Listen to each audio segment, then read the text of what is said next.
Di dalam Sahih Bukhari, Nabi sallallahu alaihi wasallam bersabda, "La ya'tiyanna 'alan nasi zamanun la yubali al-mar'u bima akhadha amin halalin amin haram."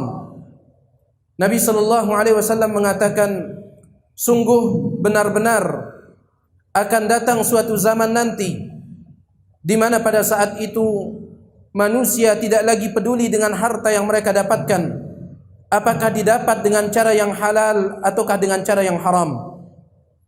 Sungguh apa yang telah diberitakan oleh Nabi sallallahu alaihi wasallam ini telah menjadi sebuah kejadian nyata yang kita bisa saksikan dengan mata kepala kita, karena memang Nabi sallallahu alaihi wasallam merupakan seorang nabi yang tidak pernah berucap dengan hawa nafsunya, in huwa illa wahyun yuha, akan tetapi yang beliau sampaikan dan ucapkan adalah wahyu yang Allah turunkan kepada beliau.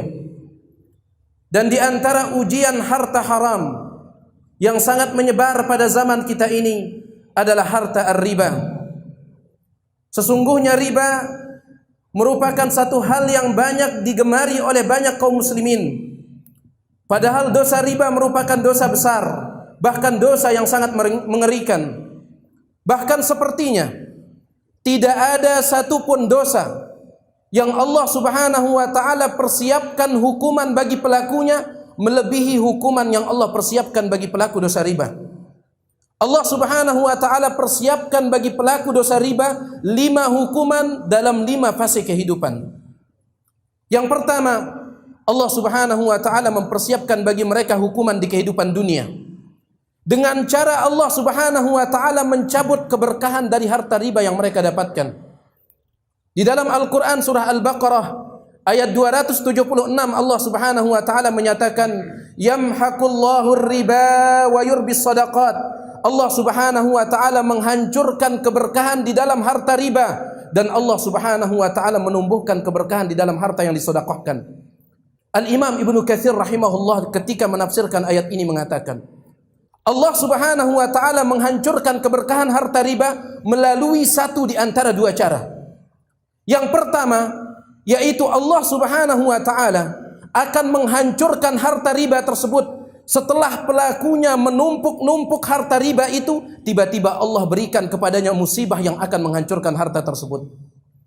Apa yang dikatakan oleh Imam Ibnu Katsir ini sesuai dengan apa yang disabdakan oleh Nabi sallallahu alaihi wasallam dalam hadis yang diriwayatkan oleh Imam Ibnu Majah dengan sanad yang sahih. Nabi alaihi salatu wasallam mengatakan, "Ma aktsara ahadun minar riba illa kana aqibatu amrihi ila qillah." Tidaklah seseorang dia menumpuk-numpuk harta riba kecuali ujung-ujungnya pasti dia akan miskin. Allah Subhanahu wa taala datangkan musibah menghancurkan hartanya tersebut. Bisa jadi penyakit yang parah, bisa jadi musibah kebakaran dan yang lainnya. Kemudian cara yang kedua Allah menghancurkan keberkahan dalam harta riba, yaitu Allah Subhanahu wa taala biarkan orang itu memiliki harta riba sebanyak-banyaknya, akan tetapi Allah cabut rasa bahagia dari hatinya. Padahal begitu banyak harta riba yang dia miliki, dia tidak bahagia, dia tidak tenang. Begitu pula hartanya tersebut tidak menghantarkan dia untuk beribadah kepada Allah. Sulit dia bersedekah, sulit dia berzakat, sulit dia berimpak. Kenapa? Karena tidak ada keberkahan dalam harta tersebut. Inilah hukuman yang pertama yang Allah persiapkan bagi pelaku dosa riba, yaitu Allah cabut keberkahan dalam hartanya tersebut. Kemudian hukuman yang kedua, Allah Subhanahu wa taala persiapkan hukuman bagi pelaku dosa riba di dalam kuburnya, yaitu di alam barzakh. Sebagaimana disebutkan dalam hadis yang sahih riwayat Imam Bukhari, hadis yang sangat panjang.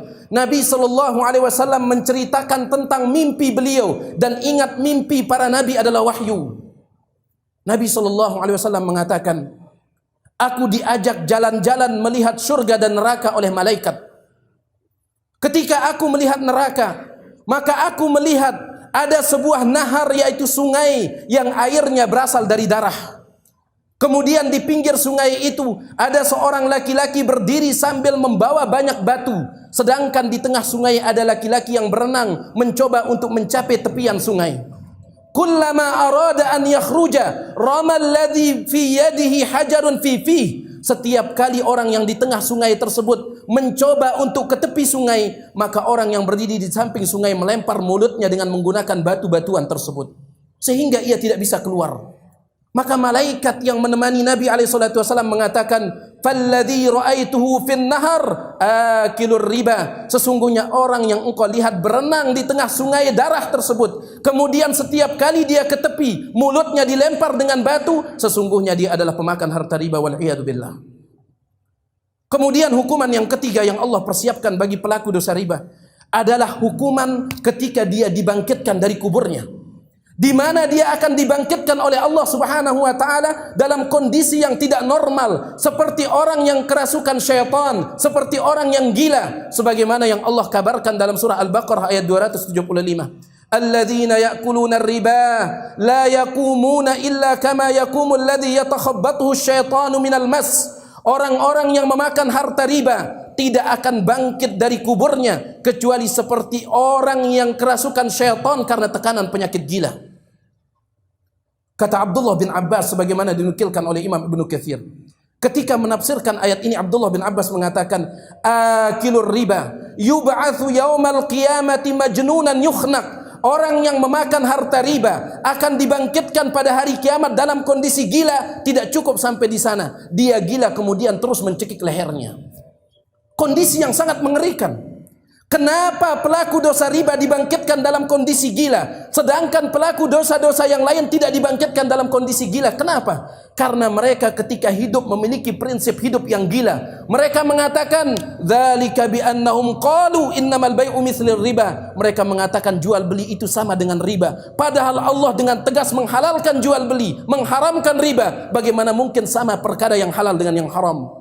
Karena mereka gila di kehidupan dunia disebabkan kecintaan mereka terhadap harta, maka Allah bangkitkan mereka pada hari kiamat dalam kondisi gila. Kemudian hukuman yang keempat adalah di padang mahsyar. Mungkin ini hukuman yang paling mengerikan, di mana Allah Subhanahu wa taala sebagaimana yang dikatakan oleh Abdullah bin Abbas, dinukilkan oleh Imam Ibnu Katsir. Abdullah bin Abbas mengatakan, yuqalu yaumal qiyamati liakilir riba khudh silahaka lil harbi. Orang yang memakan harta riba di dunia, nanti di padang mahsyar, maka Allah Subhanahu wa taala akan mengatakan kepadanya, ambil senjatamu, mari kita berperang. Sebagaimana firman Allah Subhanahu wa taala di dalam surah Al-Baqarah ayat 278 sampai 279. Ya ayyuhalladzina amanu ittaqullaha wa dharu ma baqiya minar riba in kuntum mu'minin. Wahai orang-orang yang beriman, bertakwalah kalian kepada Allah dan tinggalkanlah sisa-sisa riba kalau kalian betul-betul beriman. Fa illam taf'alu, kalau tidak, fa'dzanu biharbin minallahi wa rasulih, maka umumkanlah peperangan melawan Allah Subhanahu wa taala dan rasulnya.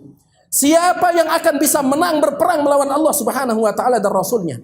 Kemudian juga pada saat itu semua manusia butuh pertolongan dan kasih sayang Allah Subhanahu wa taala. Tiba-tiba pelaku dosa riba justru mereka diperangi oleh Allah Subhanahu wa taala, wa iyadu billah. Inilah dia hukuman yang keempat. Hukuman yang keempat yaitu ketika di padang mahsyar. Kemudian hukuman yang kelima yang terakhir adalah setelah hisab, bahwasanya orang yang memakan harta riba akhir dari kehidupannya adalah neraka Allah Subhanahu wa taala, wal iyadu billah. Allah sebutkan di akhir surah Al-Baqarah ayat yang ke-275, Allah katakan, faman ja'ahu mau'izatun min rabbih fantaha falahu ma salafa wa amruhu ila Allah. Barang siapa yang berbuat riba kemudian sampai kepadanya peringatan dari Allah bahwasanya riba itu haram, kemudian dia berhenti melakukan riba, maka baginya apa yang telah dia hasilkan dan urusannya kembali kepada Allah. Waman ada, yang menjadi masalah adalah orang yang sudah mengetahui haramnya riba tetapi dia tetap melakukan riba. Faulaika hum ashabun nar, mereka adalah penduduk-penduduk neraka, hum fiha khalidun, mereka kekal di dalamnya.